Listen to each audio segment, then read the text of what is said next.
Hello friends, welcome back to my channel. My name is Danny and today I'm going to talk to you guys about my progress for Bucket Listathon. I did a video that was about my recent reads and my progress the second week of November, and so I thought I would come back at the end of November and give you guys another update. This is the official end of Bucket Listathon. It was November 30th was the official ending. However, I know a lot of you are extending the readathon into December, which is totally fine. I will still be reading several books that were on my Bucket Listathon TBR in November, and I'm excited to talk to you guys about that in the Discord. So please continue to work through your end of year goals and let us know what you guys achieve. I just wanted to do a little progress report and tell you guys at the official end of the readathon, did I accomplish my goals? And the short and simple answer to that is no. Did I think I would? I thought I might have hope of completing the game board by the end of November, but unfortunately that didn't happen. And so I want to talk to you guys about the progress, the books that I've loved and some that I've hated, and the books that I do have plans to read in December. But before I get there, sorry if you guys see my light moving. Andy is rubbing his face on my light and it's wiggling, but okay, I think he's done now. Sorry if I looked panicked for a minute. I just saw a light like come at me. I wanted to give you guys some stats for you all for Bucket Listathon. I had a submission form that you could use to submit your reads and tell me if it accomplished a goal, and some of you took advantage of that. I know that not everyone participated in the submission because there wasn't any points for this readathon, but I just thought it would be interesting to tell you guys how many books were read so far in the readathon and how many pages, average rating, and things like that. So the number of books that people submitted were 66, so 66 books were submitted for end of year goals, or some of them were also just for fun. Like if you decided to read kind of an off the cuff book, you could also submit that. And then the number of pages that were read for the readathon so far is 21,188, which is an average of 321 pages per book. The average rating is a 3.8 star. The most common rating is a 4-star. And there were 53 goals, 53 end of year goals that were that we made progress on throughout the readathon. So that's incredible, and I hope that it continues. A challenge that I have for you guys, if you are still participating in Bucket Listathon in December, I challenge you to make that 53 to 100. If we could accomplish 47 more, or not accomplish 47 more goals, but if we could make progress, you know, one book in the progress of a yearly goal, if we could do 47 more, I think that would be great to have like a round number of, we had made progress on 100 goals this year together. But you know, no pressure. I'm just throwing it out there as a challenge to you guys if you want to extend Bucket Listathon into December. I am going to talk about the 2 different events that I participated in. I did participate in Fill Your Bucket, but I didn't actually write down or like denote all of the things that I did. But throughout the month, I did kind of have in mind, I need to do like the to-do tasks and the self-help or like the self-care tasks and things like that. But I didn't write any of it down. So I'm just gonna be talking about the game board and the scavenger hunt. As far as the game board goes, I was 1 prompt off from completing the game board in the month of November, and I was 2 prompts off of hard mode. So the 1 prompt that I just didn't actually get to was the book stack prompt, which was Ancillary Justice. And I actually did pick this book up. I read the first 10%, something happened, I ended up losing my hold, and I couldn't get to that book. I swear that book is just cursed for me because I've picked it up, I think 3 or 4 times at this point and gotten to the same point in the book and had to stop reading. And it's never been because I haven't been enjoying it, it's just because life happens and I haven't grabbed the book. It is a physical TBR book. It's actually sitting down here on my shelves. So I will get to this. Hear me say it now. I will get to this before the end of the year. I went back on my hold for the audiobook because I really did enjoy the immersive experience. And Libby tells me that I have 4 weeks. So maybe in the end of December, I'll be able, sorry, once again, Andy causing chaos in the background. Maybe I'll be able to get to this like the very end of December, but I am very excited for this book. But because I didn't accomplish this, and that was my book stack book, I could have picked something else up from my book stack, but I just haven't had time. The other role that I didn't accomplish for hard mode. So all of the other roles I accomplished for hard mode, which means I got a 4-star or higher and I completed the book, was a series roll. So this is my very first roll for the game board. I rolled series and I picked Black Powder War, which is another book that I own. And you can see my little bookmark, maybe you can't see. I got 82% in to this book and I ended up DNFing it. I don't know if it's just not time or if it's just not a book for me, which is unfortunate because it's the 3rd book in a series and I was really loving it. I got kind of bored.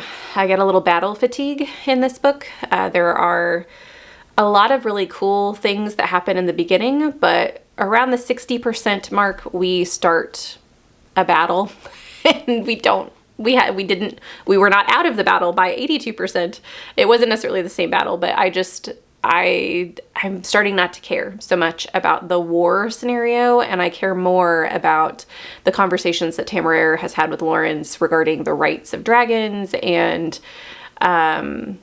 just being able to make choices, what that would look like in the situation he's in when he does go back to England. And I really wanted more of that, and that's not what we were focusing on. Yes, it's in the background of a lot of the battle scenes and a lot of the conversations, the monologues and stuff that you get to witness, but I just was kind of bored and I found myself listening to the audio while not actually listening, and I was just trying to speed through and get through it, and so that's why I decided to DNF. This might be, I am going to keep it in my physical collection for now. It might be a book that I come back to at a different time because I was in kind of a funk when I picked that book up. I DNF'd several books in a row. So this one I think was the first. Right after that, I read The Everlasting. I got to 10% in, didn't care one lick about the story, DNF'd that book. Went into... There was another book that I read 2%. And this one I will get back to, but it was The Trials of Empire, I think is what it's called. It's the 3rd book in the Justice of Kings series, which I've been really loving, and I just wasn't paying attention to it. So I was like, okay, that's not it. Can't do that. And so I think I was just in a funk. And so it might not be the book, it might be me, and I'll get to it, but I'm still going to count it as that prompt is completed, but it doesn't count for hard mode because I didn't rate it a 4-star or higher. So I didn't accomplish hard mode. I did try to pick up another series to fulfill hard mode. And for that, I picked up Brigands and Bread Knives by Travis Baldree, thinking it would be an easy 4-star. And friends, I ended up rating that book a 3.75 star. I had different expectations for what the story was supposed to be about, and I didn't really enjoy the character. I like the character that we followed, but I didn't like where the journey took us. I especially didn't like the decisions that were made at the end. I don't know. It's just probably the story just wasn't for me. I might reread this one because once again, I do think I'm in a little bit of a funk, and so it might not be the book, it might be me, but I ended up rating, I think I already said that, I rated it a 3.75, so it doesn't count for hard mode, which means I'm not going to accomplish hard mode, but oh well. I did accomplish the rest of the prompts. I already talked to you guys about 2 of the prompts in the last video that I talked about, Bucket Listathon, so I'll just talk about the ones that I didn't talk about. Rule number 4 for me for the game board was a chunky read, and for this I read Poison Song, which I was reading a whole bunch of physical TBR books, which I love to see. So Poison Song is by Jen Williams. It is the last book in the Winnowing Flame series, and I read this with Kirsten over at Reading Nymph. I ended up rating this a 4.25 star, and the ending of this series is devastating. Oh my gosh. I cried so hard whenever I got to the end, but I do think that this book had some slogginess to it. There was some parts that I was like, okay, this isn't really necessary. I really, especially after reading this, think that some of the things that were done and that we worked through in the second book, The Bitter Twins, could definitely have been cut out, but you know, that's just my personal opinion. And I think that the ending to this was slightly rushed, which is another reason why I think that there could have been more room for the ending of this book if some of the events in The Bitter Twins were cut out, but that's okay. I did still really like what the author did at the end, the choices that were made, kind of how everything wrapped up together. I did enjoy. I don't know. I think my expectations for the end of this series, especially at the beginning of this book, was lovely. And I was having, bebopping along and having a great time. And it just kind of slowed down and was a little disappointing towards the latter half. But in the end, I did get something that I enjoyed, which is why I ended up on a 4.25 star. So still a series that I would absolutely recommend to epic fantasy readers. If you haven't read the 9th Reign, which is the first book, absolutely phenomenal. The next role I accomplished was role number 6, which was a new release, and I talked about this briefly on the last video. I was reading the Society of Noble Objects for this. I did read it, I did finish it, and I got a 2.75 rating out of it, which didn't meet hard mode, but that was one that I had repeated, and that repeated with the orange color was also my TBR veteran, which was Sunlit Man, and that was above a 4 star, so I wasn't really worried about it. But yeah, the Society of Noble Objects, I feel like I've talked about it on a couple of different videos, so I'm not going to really expound on the reason I didn't rate it as high as I thought I was going to. It just didn't meet my expectations, that I was a little sad about some of the focuses of the book, especially the focus on the villain or like the bad guy in the story. Role number 7 was End of Year Goal, which I did end up reading Ruin. I used my series goal for this, and I do still plan on reading Fury of the Gods. It's one that I do plan on reading in December, hopefully, fingers crossed, for those of you who wanted me to read that one instead of Ruin. But I did really love Ruin. I rated it a 4.25, and the ending of that was also devastating, which does make me want to continue the 4th book sooner rather than later to make sure to see if something that happens at the end actually happens or if it was kind of like a fake out, but we'll find out. If you guys haven't heard of Ruin, it's another physical TBR book. I really did well as far as picking up my physical TBR books to read in this readathon, which was good because that was my focus. But this is the Faithful and the Fallen series, which I've talked about a ton on my channel recently. I really like this epic fantasy. You're in the middle of what's called a god war. You have 2 main characters, but you have like 70 other characters that you also follow in this series, following good versus evil type of scenario. I'm not going to talk too much about it since I've talked about it in so many other videos, but I really do like John Gwynn's writing. I will say I don't know because I haven't read all of his works, and I haven't finished Fury of the Gods yet. I don't think that John Gwynn for me will be a 5-star author. I think that his books are solidly in the 4-star range, which is lovely. It's nice to have authors that I can kind of fall back on and just really enjoy their books. But because of how slow they are, and I think it's not necessarily that they're complex, but because of how many characters I have to keep in my head, I don't know that I can ever full-heartedly give them my heart and just live in the story. And so I think that that's what's preventing them from being a higher rating, but that's just me. So I know that there are a ton of people out there that it's like their favorite series of all time, but I do think that they're just always going to be like a solid 4-star for me. That was all of the Gameboard prompts. I did read or complete 7 scavenger hunt prompts, and a couple of them I talked about, so I'll only talk about 5 of them because I think I talked about maybe I talked about a couple others. Anyway, I'll just talk about the ones I haven't given you yet. So I did complete, or am currently completing, and I'm just going to tell you that I'm currently reading it because I'm not going to tell you my reading of it, is Read a Book with a Mystery. I'm reading the Sittaford Mystery. I am currently in the middle of it with Leandra for the podcast. So that prompt for the scavenger hunt is checked off my list. I also did a book with an animal companion. That was Black Powder War, which I DNF'd, so I did double up on that one. And then read a book that you wanted to read prior to 2026. I chose Poison Song for that, so that accomplished that prompt. And then I also read a hyped book. For this one, I ended up reading Salt Crop, which I rated a 4.25 star. And I did vote for it on the original list, the long list for sci-fi for the Goodreads Choice Awards.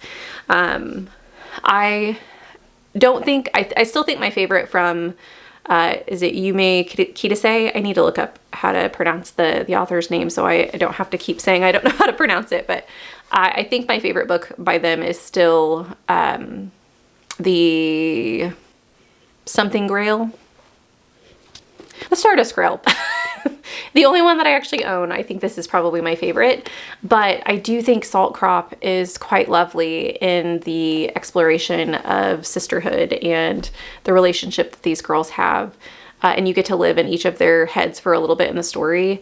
And the world is just, I mean, it's our world, but it talks about like the brutal things that have happened in the world and the floods. And at one point they literally are on a boat and they're driving through this floating mass of garbage that's out in the middle of the ocean. Like, just so much of it was very visceral and impactful in the story, and I really enjoyed the story. So I do think that I might purchase Salt Crop. I might reread it before I end up purchasing it for my collection, but I do really love this author's writing, and I look forward to the next book that they're going to write. As for prompts that I do plan on bringing with me into December, I would love to say that all of them are going to be completed in December, but I'm just going to pick and choose because I do have like my 10 before the end, and I have some other books that I would like to get to prior to the end of the year, but some of these are definitely on my list. One of them, The House of Frost and Feathers, I will be reading that with Louisina in the month of December, so I'm really excited to read a seasonal read in December. I think it's going to be fun. I'm also in the middle of Magpie Murders, which is the book within a book. I'm reading that with Bia, and I'm really excited to see how that goes. I also am reading the Dream Hotel, or I'm planning on reading The Dream Hotel prior to having to send it back to the library. The Fury of the Gods I've already talked about as far as wanting to read that one. And then Engines of War is another one that I would like to get to. It was on my 10 before the end. And I think that might be it from this list that I still have that I absolutely want to get to. As always, I have way too many books and too little time to read all of them, but we'll see what I can get accomplished in the month of December. Thank you guys so much for coming through this journey with me for another successful bucket listathon. Even though I didn't accomplish what I wanted to accomplish, I still made a ton of progress on my physical TBR, on my series goal, and I just love this readathon. I love this community. It's definitely an uplifting time of the year for me. So I appreciate each and every one of you who participated and who has chatted with me on sprints or on the Discord about books that you guys are accomplishing and reading. I love to see all of the goals and the progress made at the end of the year. If you haven't gotten to tell me what your status is on Bucket Listathon, let me know in the comments down below. Are you guys going to extend this into December? What goals did you accomplish that you're really excited about? What was your favorite read of the readathon? I would love to chat with you guys there. If you aren't feeling chatty yet, but you still would like to let me know that you're here, leave me, ooh, this has like octopus arms in it. Leave me a little octopus emoji. That'd be kind of cute. So I know that you guys are with me. Thank you so much for watching this video. I hope you have a lovely evening, and I will see you in the next one. Bye.